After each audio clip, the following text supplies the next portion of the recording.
Je vous salue ce soir dans le nom du Seigneur Jésus-Christ. Amen. Sans plus tarder, je vais vous inviter à vous lever. Prenons rapidement nos Bibles. Dans Ephésiens 5, versets 14 à 16.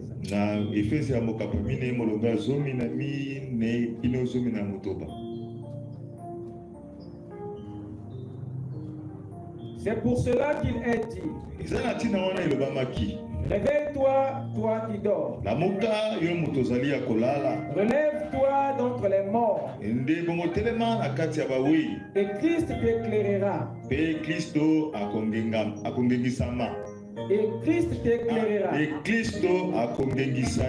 Prenez donc garde de vous conduire avec circonspection. Avec sagesse, avec non comme des insensés, mais comme des sages. Rachetez le temps, car les jours sont mauvais. Amen. Amen. Prions le Seigneur. Dieu Tout-Puissant, merci pour ces moments bénis de méditation, de communion et d'enseignement que tu nous as accordé par ton esprit. Viens nous parler, Seigneur. Un seul mot venant de toi suffit pour nous sortir de la tombe. C'est pourquoi, Père, nous nous remettons à toi afin que tu parcours nos cœurs pour recueillir chaque besoin et déposer la sémence de la solution. Ne nous laisse pas repartir tel que nous sommes venus. Et toi, Christ, la parole, incarne-toi en nous par ta parole. Regarde-nous au travers de ton sang et purifie-nous, Père bien-aimé, afin que nous ayons accès dans ta présence. Donne-nous un réveil et viens nous transformer dans le nom puissant du Seigneur Jésus-Christ. La parole fait chair dans nos vies. Amen. Amen. Je vous prie de vous asseoir.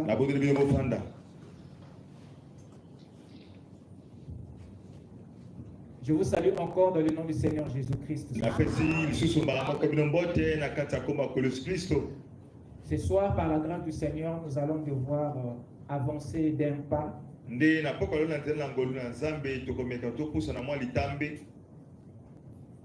Nous sommes encore sur la dîme du temps. Précisément sur comment racheter le temps.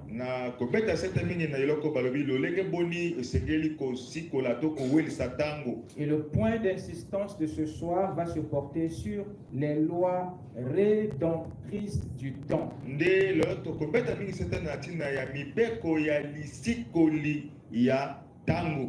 Amen. Amen. Le message sur le temps est une notion auquel Dieu a beaucoup prononcé dans la Bible.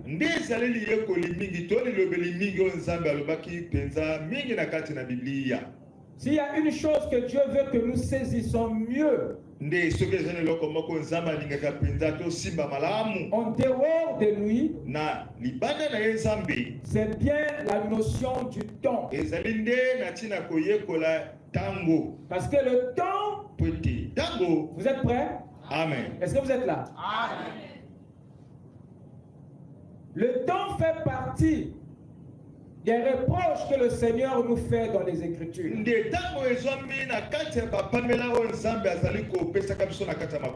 S'il y a une chose auquel Dieu nous reproche le plus dans la Bible,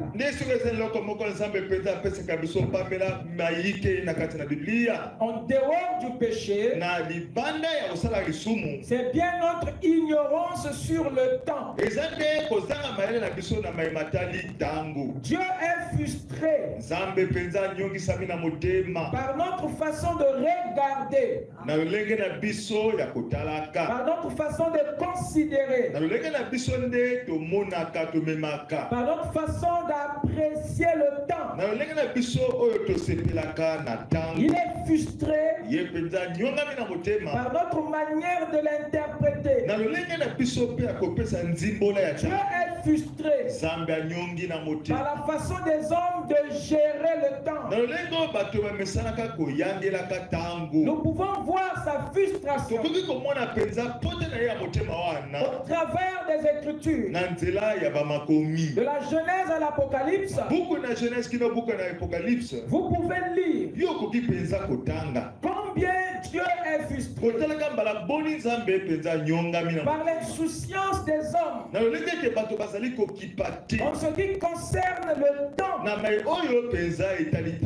et ses principes. Par exemple, dans Matthieu ici, nous avons ici Jésus qui se tenait en face des pharisiens, un groupe religieux qui vint alors lui poser des questions. Et Jésus a profité par là pour soumettre son inquiétude. La Bible dit ici, les pharisiens et les sadducéens abordèrent Jésus pour l'éprouver, lui demandèrent de leur faire voir un signe venant du ciel. Jésus leur répondit, le soir vous dites, il fera beau, car le ciel est rouge.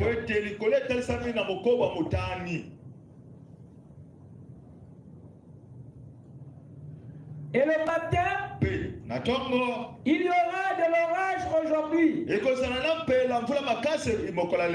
car le ciel est de rouge sombre.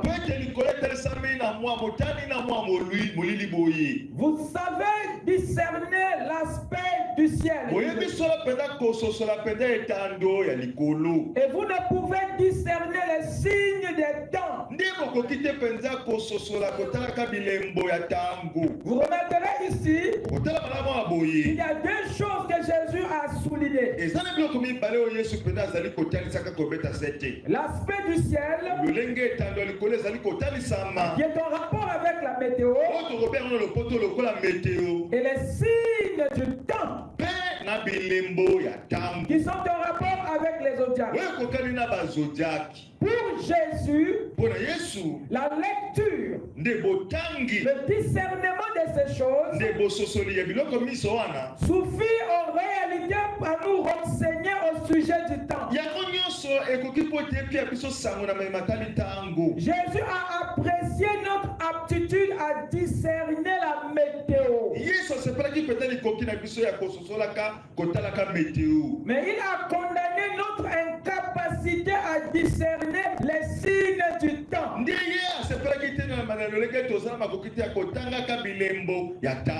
Parce que les signes du temps nous permettent de savoir en quelle saison du temps nous sommes.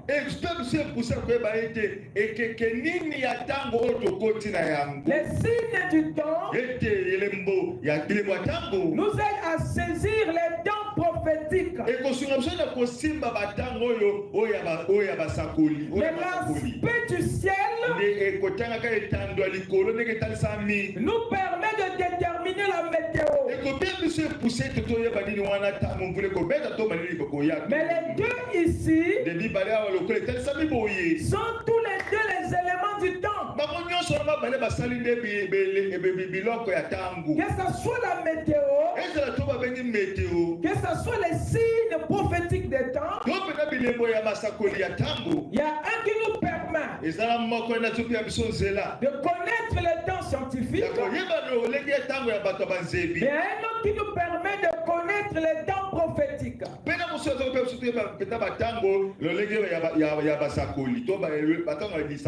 Et c'est aux religieux que Jésus s'adressait ici pour dire que le message du temps est une vérité, est une notion qui manquait aux religieux et aux gens de cette époque. Vous pouvez voir la reproche du Seigneur. Vous pouvez lire l'aspect du ciel. Mais vous ne pouvez pas discerner les signes des temps. Donc pour dire que quelque part, nous avons des manquements ou des faiblesses d'interprétation ou de comprendre. Il y a un manque dans notre maîtrise du temps. Et Jésus a montré sa frustration. Il en est de même pour nous. Et si nous manquons, si nous nous retrouvons dans la même bêtise que les pharisiens, si nous nous retrouvons dans la même ignorance, nous manquerons en cet âge-ci de voir ce que les pharisiens avaient manqué hier. Pour dire que le souci de Dieu et que son église parvienne à lire, à comprendre le temps, ses signes, sa nature. Dieu veut que nous ayons la maîtrise du temps dans tous ses aspects. Que ce soit dans la météo, que ce soit dans les signes prophétiques. Afin que vous ne ratiez pas sa visitation. Remarquez ce que Ecclésiaste dit ici. Celui qui observe le vent ne s'aimera point. Et celui qui regarde les nuages ne moissonnera point. Qu'est-ce que vous remarquez ici? Donc la bonne lecture du temps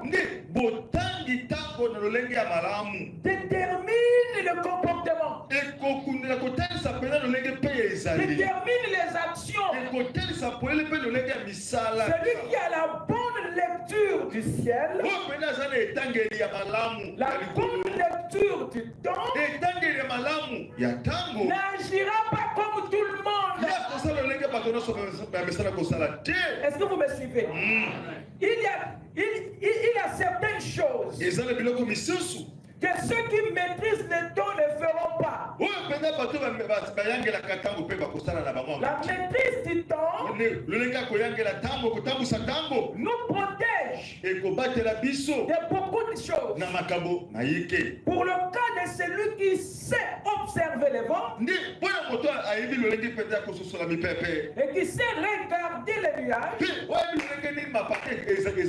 c'est un langage pour montrer la prudence, les choses que l'homme peut éviter. lorsqu'il a la bonne lecture, lorsqu'il a la bonne maîtrise du temps.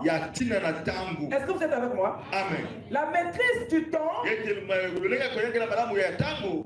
nous protège contre les circonstances de la nature.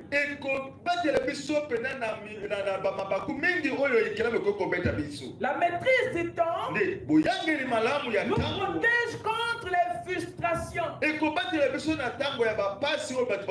La maîtrise du temps nous protège contre certaines pertes.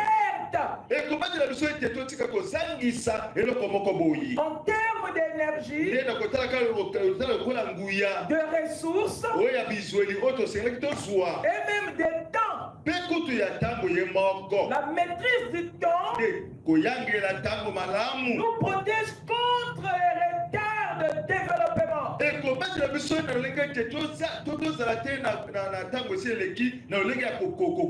Nous protège des retards. Qu'est-ce que cela veut dire? La Bible dit que celui qui observe le vent ne s'aimera pas. Lorsqu'il sort et qu'il regarde le temps qu'il fait, par sa maîtrise du temps, il saurait éviter de poser une action qui pourra gaspiller sa sémence. Parce que si tu sèmes en un jour de vent, le vent risque d'emporter la sémence. Et tu seras un perdant. Et demain tu risques de refaire un acte que tu aurais dû éviter. Et demain tu risques de ramener d'autres semences que tu aurais dû protéger. Par manque de bonne lecture, quelqu'un perd sa sémence.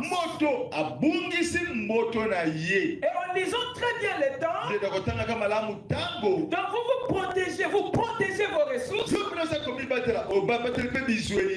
En lisant bien le temps, vous pouvez éviter une pluie. La moisson elle est bonne. Mais faites attention. Tu risques de la faire en mauvaise période.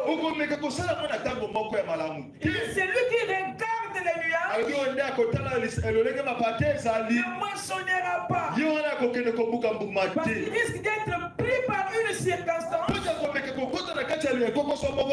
et qui risque de gaspiller son activité, de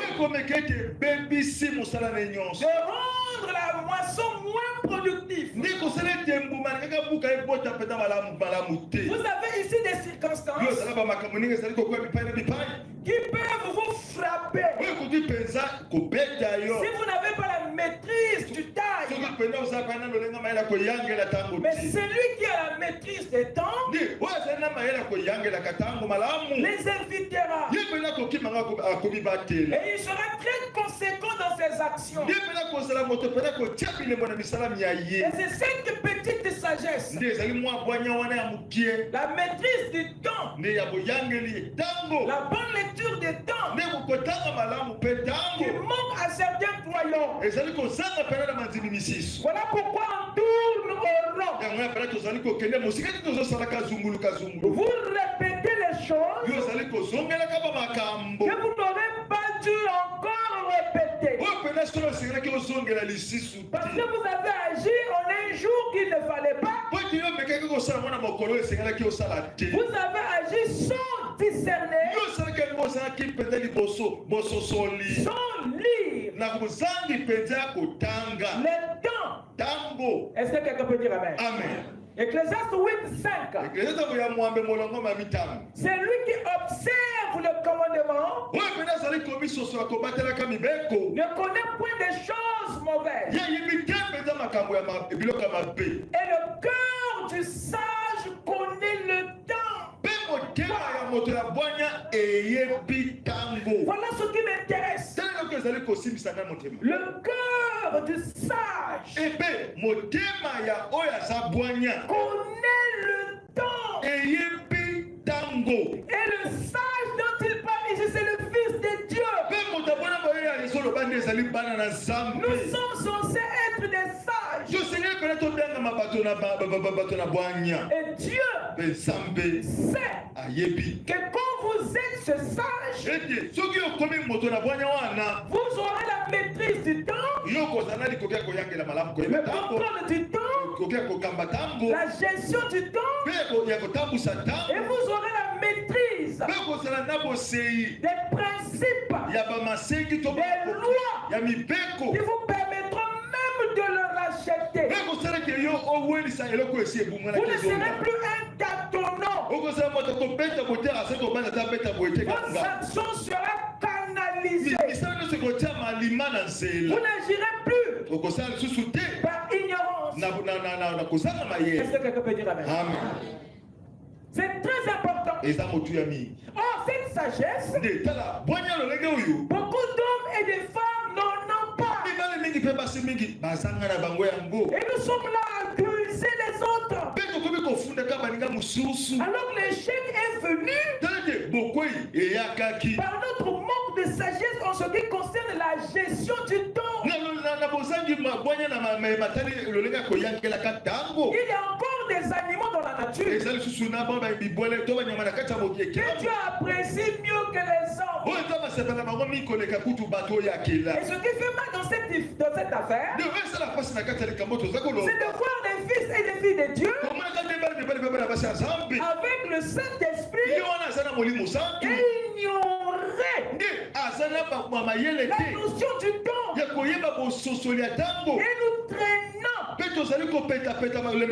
même dans notre croissance spirituelle. Il n'y a aucune urgence. Oh, je parle à quelqu'un. Jérémie 8, verset 7. Même la cicorne, c'est un oiseau, hein? C'est un oiseau. Même la cicorne connaît quoi? Dans les cieux, sa saison. Sa saison. Qui? La cicorne. Un oiseau. Mais elle réglemente ses mouvements en fonction de la maîtrise qu'elle a de ses ans.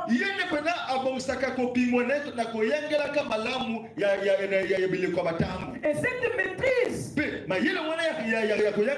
l'empêche de faire un faux pas, de se retrouver au mauvais endroit ou d'être victime d'une saison. Il sait la bonne saison et la mauvaise. Il y a une intelligence du temps dans cet oiseau que Dieu mentionne ici. Et lorsque Dieu élève les qualités d'un animal, ça veut dire que vous êtes en danger. Quand Dieu élève les vertus d'un animal, en comparaison aux hommes, vous êtes foutus. Vous avez droit à un réveil automatique. Même la cicorne dans les cieux connaît sa saison. Elle ne tâtonne pas. Vous êtes là? La tourterelle. La tourterelle. L'hirondelle. la grue. Il dit, observe le temps de leur arrivée. Ces oiseaux observent le temps de leur arrivée. Donc vous voyez comment est-ce que Dieu est en train de montrer l'intelligence. Qu'ils ont du temps et des saisons influencent leur comportement, leur action. Il dit, mais mon peuple ne connaît pas la loi de l'Éternel. Vous écoutez ça? Dieu montre qu'on parle la maîtrise que les oiseaux ont des temps et des saisons, à l'ignorance que son peuple a de la loi. Pourquoi? Parce que le savoir des hommes sur le temps se trouve dans la loi de Dieu. C'est dans la parole où se trouve l'enseignement. C'est dans la parole où se trouve le savoir. C'est dans la parole où se trouve la révélation. La bonne gestion. Les rudiments de la gestion, du contrôle et même du rachat. Du temps. En négligeant la parole, vous négligez aussi le savoir. Alors comment allez-vous gérer le temps? Comment allez-vous saisir les principes? En refusant la parole. Qu'est-ce que quelqu'un peut dire amen? Amen. La maîtrise du temps est donc la vertu de la ponctualité. La vertu du progrès. La vertu du développement réside dans la maîtrise qu'un homme a du temps. En général. C'est pour cela que Dieu ne cesse d'insister là-dessus à plusieurs endroits de la Bible. C'est pour nous réveiller à ce sujet. Afin que nous sachions comment gérer, contrôler et le racheter. L'apôtre Paul revient ici au livre des Colossiens. Chapitre 4, verset 5. Il dit ceci: conduisez-vous avec sagesse envers ceux du dehors et rachetez le temps. Rachetez le temps. Rachetez le temps. Et il continue encore dans le livre des Éphésiens, là où nous venons de lire. C'est pour cela qu'il est dit: réveille-toi. Oui, parce que nous sommes en sommeil. Il y a des gens qui sont debout mais en sommeil. C'est le sommeil de l'ignorance. Réveille-toi. Et toi qui dors, relève-toi d'entre les morts et Christ t'éclairera. Nous avons vu le dimanche qu'il y a deux actions ici. Il y a le relève, il y a le réveil et le relèvement. Il faut que ces deux actions soient combinées pour que tu prennes le contrôle de ta journée. Le jour, le temps appartient à ceux qui sont éveillés et relevés. Prenez donc garde à vous de vous conduire avec sagesse, non comme des insensés, mais comme des sages. Paul revient encore sur le mot racheter le temps. Car les jours sont mauvais. Et nous avons vu que on ne rachète que ce qu'on a perdu. Et si l'esprit nous demande de racheter le temps, c'est que quelque part, nous l'avions perdu quelque part. Soit dans le monde, soit dans la religion. Il y a des gens qui perdent plus de temps dans l'église que dans le monde. Ils enfuient le monde pour ne pas perdre soi-disant le temps. Mais ils sont venus le perdre dans la religion. Il y a des endroits dangereux. Le monde et la religion. Et gloire soit rendue à Dieu. Et nous avons quitté la religion à l'ouverture des sceaux. L'épouse a quitté l'église. La religion est entrée dans le royaume. Nous sommes une église du royaume. Nous ne sommes pas une église de la religion. La religion couvre, mais le royaume découvre. Quelqu'un peut dire amen? Et c'est dans le royaume où les gens sont éclairés sur les vérités que la religion ne connaît pas.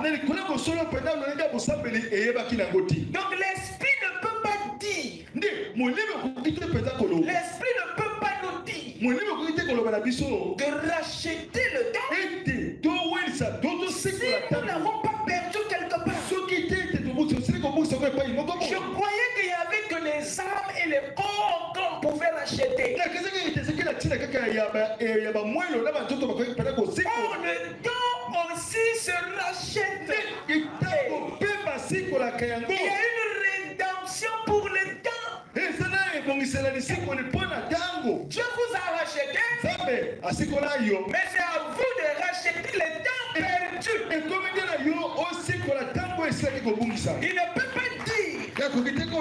de le racheter s'il n'a pas révélé les lois qui nous permettent de le racheter. Est-ce que quelqu'un me suit? Moïse a dit dans Psaume 90, verset 12, enseigne-nous à bien compter nos jours, afin que nous appliquions notre cœur à la sagesse. L'enseignement sur la gestion du temps, les jours, et toutes ces lois se trouvent dans cet enseignement, dans la révélation de Dieu, dans la parole. Donc il ne peut pas nous demander quelque chose qui ne nous a pas donné, qui ne nous a pas révélé. Quand on ne demande pas le son à un bananier, est-ce que vous dites amen? Si Dieu le dit, ça veut dire qu'il y a des principes. Il y a un savoir qui vous permet de le racheter. Est-ce que je parle à quelqu'un? Amen. Nous allons descendre. Il y a 4 lois dans la rédemption du temps. Il y a l'identification des projets, l'identification des projets ou du projet. Voilà, l'identification l'identification de ce que vous avez à faire.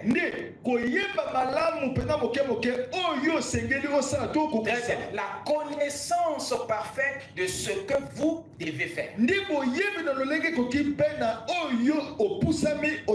C'est ça l'identification. Et c'est la première étape dans la rédemption du temps.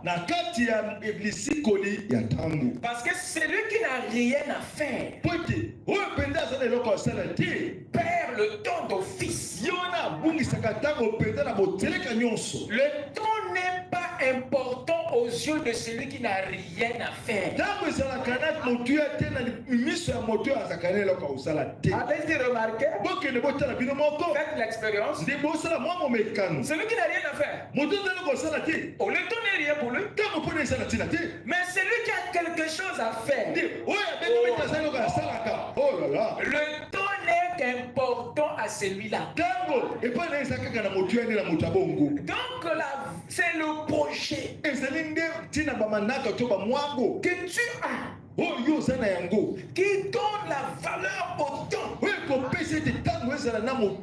Et c'est la vocation. C'est la mission. C'est le ministère. C'est le travail. C'est l'objectif. C'est le projet que tu as. C'est lui qui donne l'importance au temps. C'est par rapport au projet que tu gères le temps. C'est par rapport à lui que tu l'apprécies. Raison pour laquelle Dieu, en amenant l'homme dans le temps, il devait lui donner un travail à faire. Sinon il serait un vagabond. Il va gaspiller le temps. Dieu s'est rassuré que l'homme ait le travail. Que l'homme ait le travail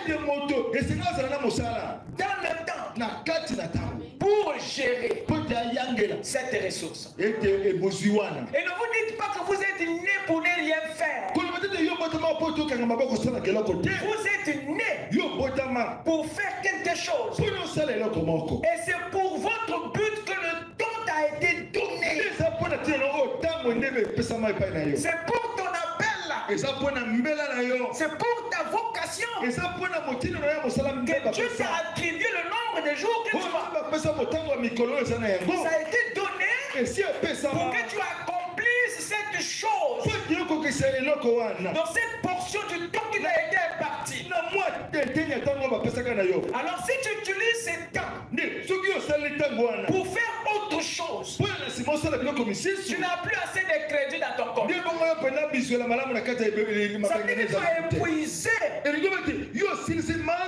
ressources, le temps qui était imparti à ta mission. Par exemple, tu avais 5 ans. Mais quand tu as gaspillé 3 ans dans les choses du monde, et il te reste que 2 ans pour faire une mission de 5 ans. Alors comment faire pour racheter le temps perdu? C'est là où se trouve maintenant le problème. Et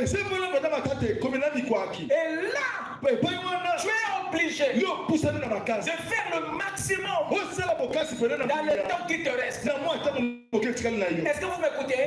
Alors c'est pas facile, mais vous êtes obligé. Dites amen. Dites amen. Voilà pourquoi Ézéchias avait pleuré. Parce que dans son esprit, dans son cœur, il y avait encore des choses à faire.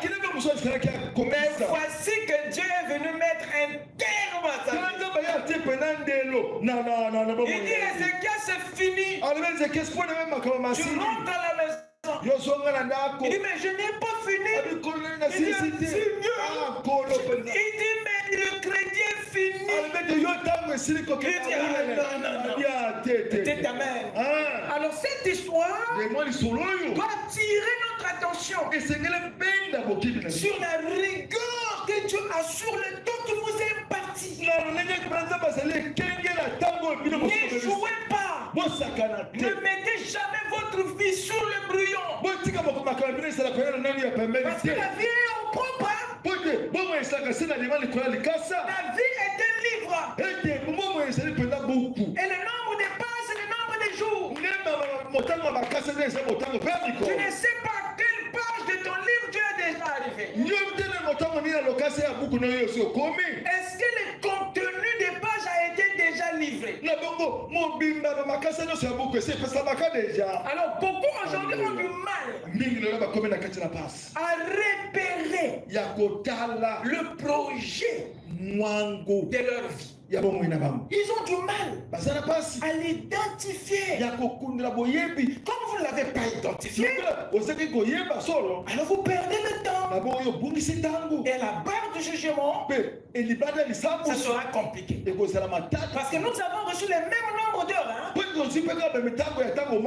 Le même soleil qui nous éclaire. Tous nous avons le même nombre d'heures. 24 heures. Il est maintenant question que chacun fasse ce qui était prévu. Voilà pourquoi c'est Dieu ne nous secoue pas sur la question du temps.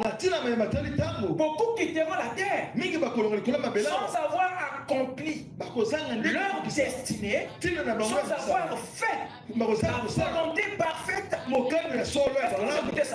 Voilà pourquoi nous en parlons. Alors, beaucoup veulent attendre la venue du Seigneur, alors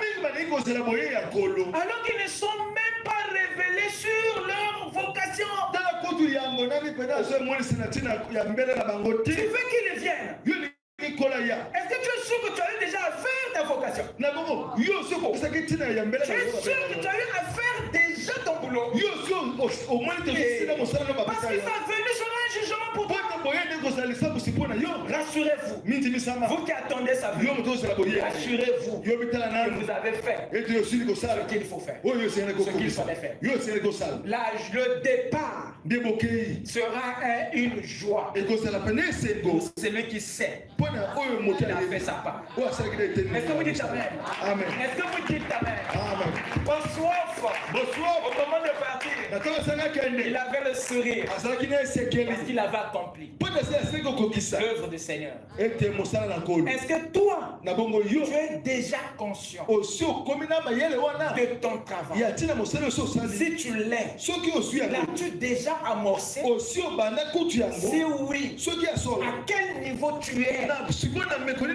Et qu'est-ce qui te reste à faire? Alors c'est la maîtrise du temps qui entre maintenant en action. Est-ce que quelqu'un peut dire Amen? Voilà pourquoi l'épouse doit maîtriser le temps. Parce qu'il a un travail à faire dans le temps. Et ce travail urge.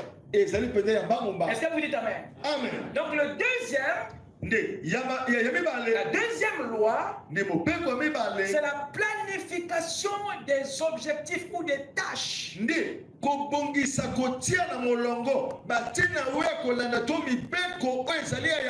C'est la planification des tâches par ordre de priorité.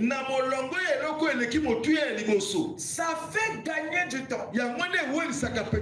La troisième loi, c'est la répartition des tâches en fonction des jours.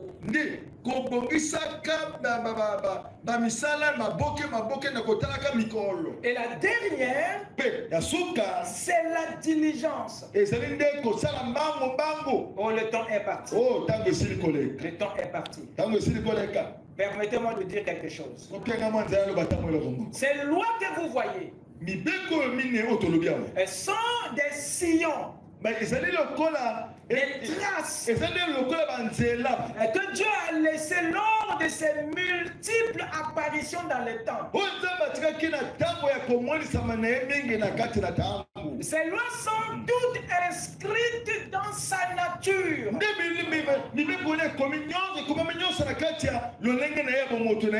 Dans son être. Et ceux qui le connaissent, très bien, connaîtront, pourront bien voir ces lois dans ses mouvements. Tel que c'est aligné ici, vous ne voyez aucun rapport avec la parole. Vous ne voyez aucun lien avec Dieu. Mais entrez une fois dans son esprit, étudiez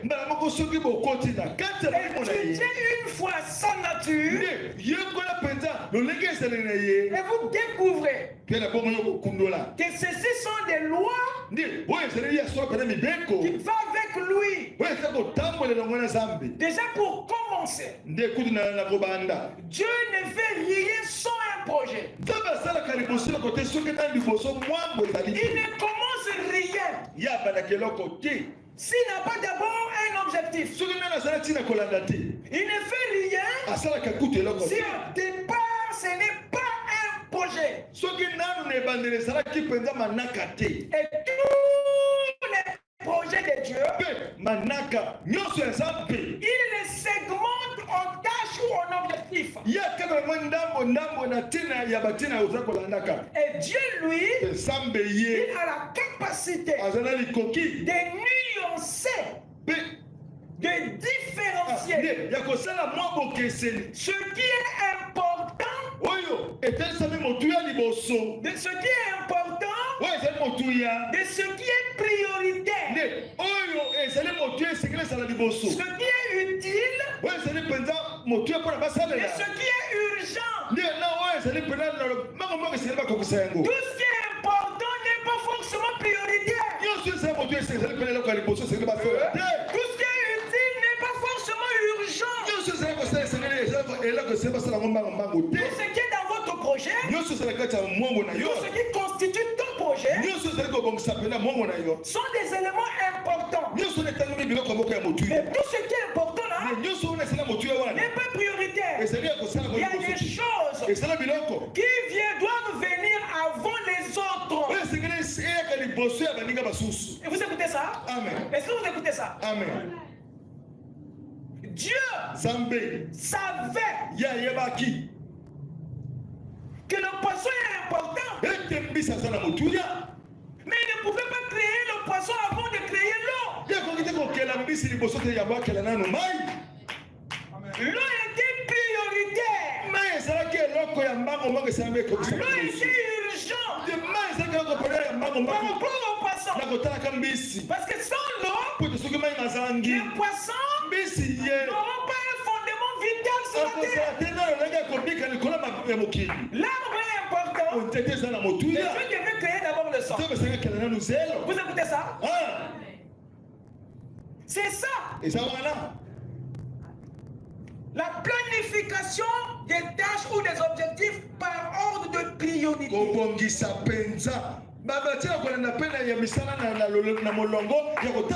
Il a planifié ce qui doit venir avant les autres dans ce grand projet. L'homme, c'est l'être le plus important de tous. Mais il est venu en dernier. Est-ce que ça veut dire qu'il n'était moins important? Mais c'est parce qu'il n'était pas la priorité. Voilà pourquoi il est venu en dernier. Mais être le dernier, c'est lui qui est devenu le premier. Vous dites amen? Amen. Dieu dans son projet, il a planifié les choses par ordre de priorité. Oui, j'ai besoin du poisson, mais il ne doit pas d'abord venir. C'est l'eau qui doit venir. J'ai besoin de l'arbre, mais c'est la terre qui doit d'abord venir.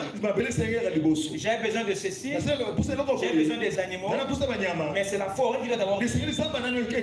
Dieu était en train d'agir, de planifier par ordre de priorité, de peur qu'ils reviennent en arrière pour faire quelque chose qu'ils auraient dû déjà faire. Ils perdaient le temps. Si Dieu a très vite évolué, c'est parce qu'il a planifié les choses par ordre de priorité. C'est une sagesse très importante dans la rédemption du temps. Quand vous perdez le temps, même dans un petit projet, si vous commencez là où vous aurez dû terminer, vous démarrez là où il ne fallait pas démarrer. Et tu te rends compte, je n'aurais pas. Et tu perds le temps. Parce qu'il n'y a pas de planification des objectifs en fonction des priorités. Vous ne savez pas dans ta journée qu'est-ce qui doit venir avant les autres. Par où je vais commencer. Il manque de maîtrise fait que nous tournons et nous perdons le temps parce qu'il nous manque la maîtrise des lois. Il n'y a pas de planification. La répartition des tâches en fonction des jours. Tu ne peux pas tout faire le même jour. Il faut affecter des tâches à chaque jour. Ce que tu as créé le premier jour, c'était pas les mêmes choses qu'il a fait le deuxième jour. Chaque jour, vous écoutez ça, avait une tâche. Dans son esprit, il avait reparti les actions en fonction des jours. Le premier jour, il a fait la lumière, il a fait ceci, il s'est arrêté. Et la Bible dit, il y a eu un soir, il y a eu un matin, c'était le premier jour. Et ce qu'il avait fait ce jour-là, c'est pas ce qu'il a fait le deuxième. Et quand le deuxième jour est venu, il a eu à faire des tâches spécifiques. Voilà pourquoi Dieu n'est plus revenu. Il a gagné le septième jour parce qu'il avait affecté les tâches à chaque jour. Mais toi, tu as des problèmes pour réussir parce que tu ne sais même pas ce que tu vas faire le mercredi. Dès que tu es là, tu ne sais pas ce que tu feras dimanche. Voilà pourquoi tu te lèveras le dimanche pour faire ce que tu aurais dû faire le samedi et tu perds le dimanche. Dieu avait besoin du repos du sabbat. Il avait besoin du repos au septième jour. Le seul moyen pour gagner ce jour, pour gagner ce temps, c'était de répartir les tâches en fonction des jours. Pour qu'au sixième jour, il ait déjà de faire ce qui était dans le projet. Et le septième jour qu'il est en repos. Mais toi tu te reposes, tu n'as pas fini. Il y a problème.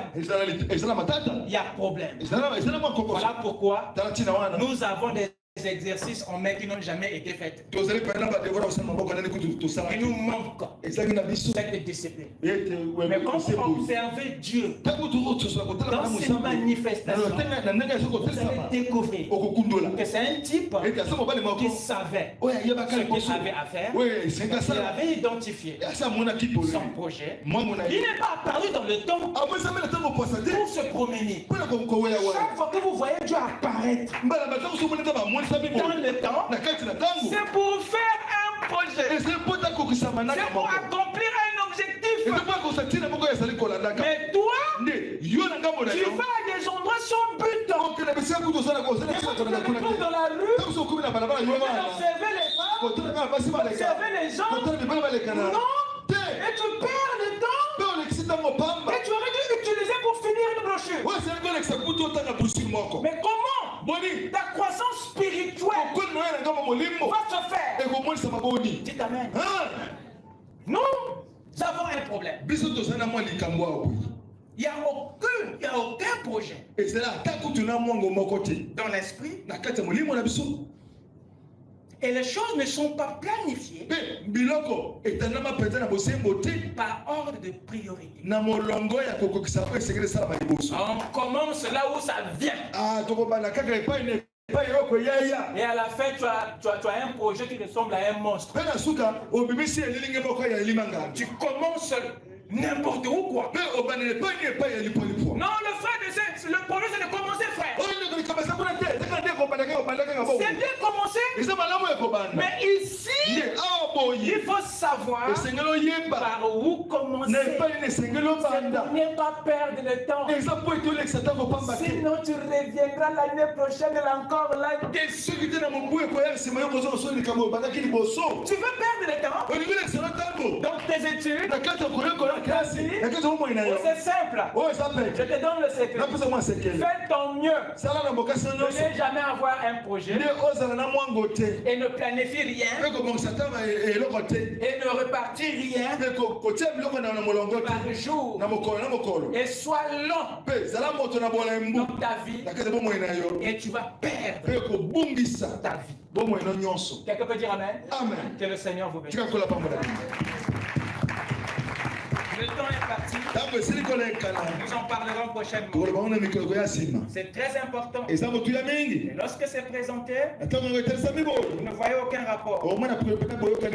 Suivez Dieu. Dans ces mouvements, découvrirez que c'est un type qui faisait tout par un objectif. Et c'est un monsieur qui planifiait ses actions par ordre de priorité. Il n'a pas commencé par le poisson. Ensuite, il est venu faire l'eau. Il a commencé par l'eau. Il a fait le poisson. Il n'est plus jamais revenu pour fabriquer l'eau. Il ne faisait qu'avancer. C'est ça qui nous manque. Voilà pourquoi on n'arrive même pas à avancer un petit peu. Quand vous regardez le Seigneur, vous découvrirez que c'est un type qui avait bien affecté des tâches par jour. Il savait ce qu'il allait faire le troisième jour. Il savait ce qu'il allait faire le premier jour.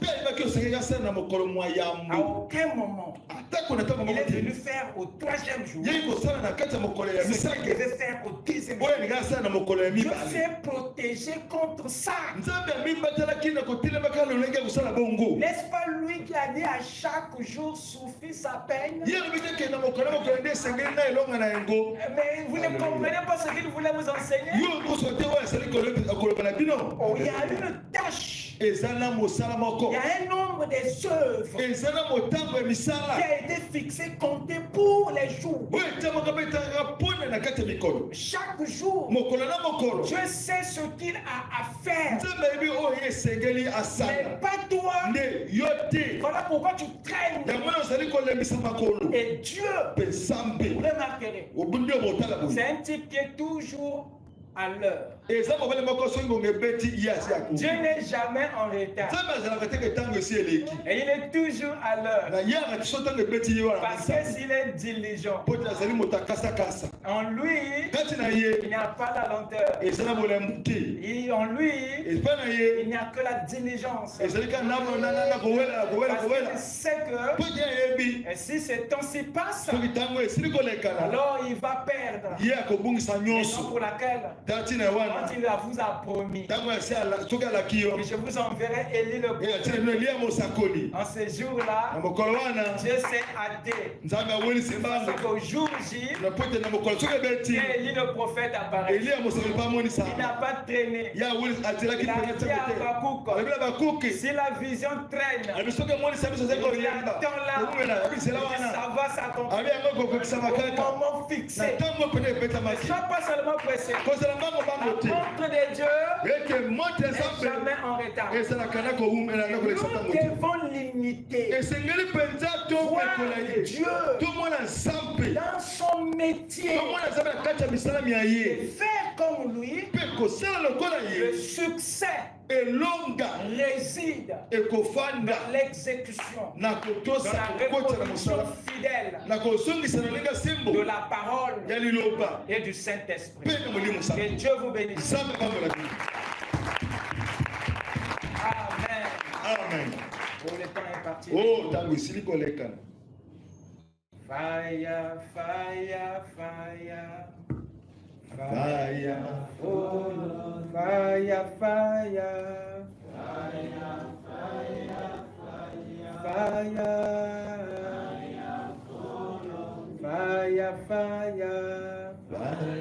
fire, fire,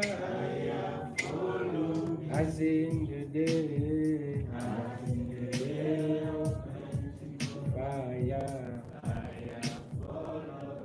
In the day, with fire, Spirit, Spirit, oh, Spirit, Spirit, oh, as in the day.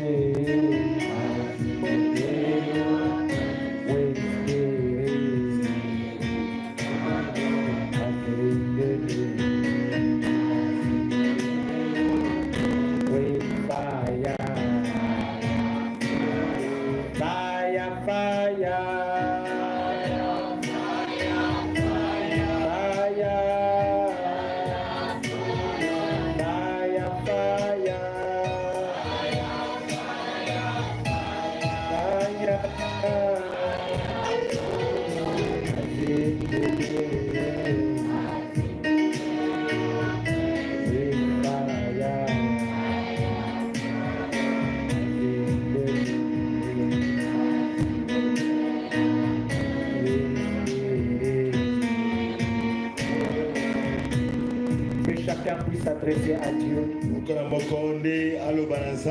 dans la méditation de son esprit, que chacun parle à Dieu un petit mot à Dieu pour ce qui le concerne, car nous sommes tous devant le temps et tous dans le temps.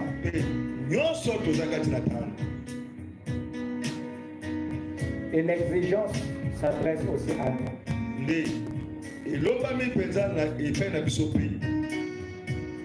L'avons-nous géré comme il se doit? Que faisons-nous réellement pour disposer un temps favorable à Dieu? Comment? À quoi dépensons-nous le temps? Est-ce que ce qui a été déterminé avait déjà été fait? Demande à Dieu de te rendre plus sage. De te rendre plus sage. De t'instruire sur les lois. Te permettra Racheter le temps pour le Seigneur. Ta propre destinée. Pour ta propre croissance spirituelle. Pour ta relation avec Dieu. Et pour ton progrès. Pour l'avancement de son royaume. Et pour le bien-être de ta famille. Alors parle-lui. Ne regarde pas à celui qui est à tes côtés. Car Dieu veut t'entendre.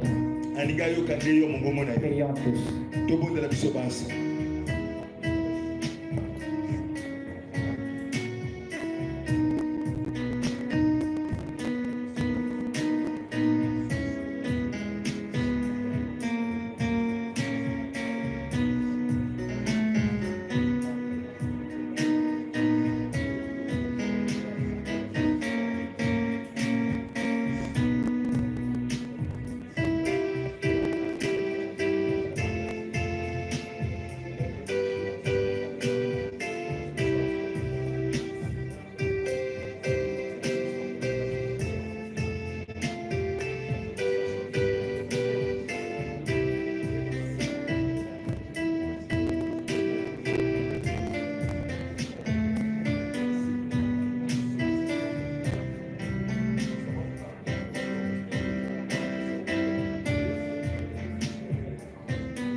Seigneur notre Dieu,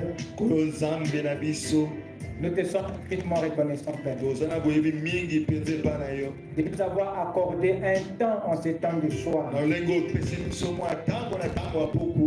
nous secouer encore, de nous réveiller, Seigneur, sur ce qui regarde le temps. Car ton prophète nous a dit qu'il est plus tard que nous le pensons. Il est hors de question de rester dehors. Nous devons tous rentrer dans l'arche. Nous devons tous rentrer dans le royaume. Rentrer dans la parole. Là où il fait jour. Là où il ne fait jamais nuit. Là où il y a un réveil éternel. Là où se trouve la manne. Là où se trouve le pain qui ne pourrit jamais. Là où se trouve Christ la parole. Là où se trouve le surnaturel. Là où se trouve la vie éternelle. Merci Seigneur de nous avoir secoués. Et nous te demandons Père que tes anges nous accompagnent dans cette mission afin que cela reste dans notre esprit et que chacun de nos pères puisse se mettre au travail, tout en sachant que le temps est compté. Il y a des choses qui doivent déjà être faites, sur lesquelles il ne faut jamais plus revenir. Et lorsque les vierges folles étaient obligées d'aller chercher de l'huile, alors que le Saint-Esprit est une chose qu'il aurait dû déjà avoir. Et lorsqu'ils se sont mis à le chercher au mauvais moment, il était devenu trop tard. Mais celles qui étaient prévoyantes, qui avaient travaillé dès le matin, et qui avaient déjà eu son Saint-Esprit, la nouvelle naissance, le baptême du Saint-Esprit, ceux qui avaient déjà reçu le prophète, la voix du Saint-Ange, Christ, le message de la vie, elle est rentrée dans le réveil parce qu'elle avait bien géré le temps. Elle ne passait pas son temps dans la distraction. Elle ne se passait pas son temps dans les futilités. Elle n'était pas dans les réseaux sociaux de raconter des histoires. Mais son cœur était tourné vers la lampe, la parole. Et l'huile, le Saint-Esprit, c'était la préoccupation de son temps. Permets Seigneur que ton peuple puisse avoir la même préoccupation que la Vierge sage. Parce qu'elle est cette Vierge sage. Elle est cette Vierge sage. Alors laisse-nous faire ce qui est nécessaire en ce temps qui nous reste. Bénis les cœurs, Seigneur. Réveille cette conscience. Et que chacun construise son âme et bâtisse une relation parfaite avec Dieu. Afin qu'à ton apparition, Seigneur, que nous ayons le sourire et la joie dans l'âme pour entendre ses voix, rendre la joie de ton Père, fidèle et bon serviteur. Bénis-nous, Seigneur, va avec chacun de nous. Pourvoir au moyen de transport, accorde une santé de fer à tout un chacun. Si à un lendemain, Seigneur, attelle-nous encore à la tâche pour racheter, Seigneur, ce jour-là, à faire le bien et ta volonté. Dans le nom puissant et parfait du Seigneur Jésus-Christ, notre Dieu. Amen. Amen. Que Dieu vous. Allez dans la paix du Seigneur. À nous revoir dimanche.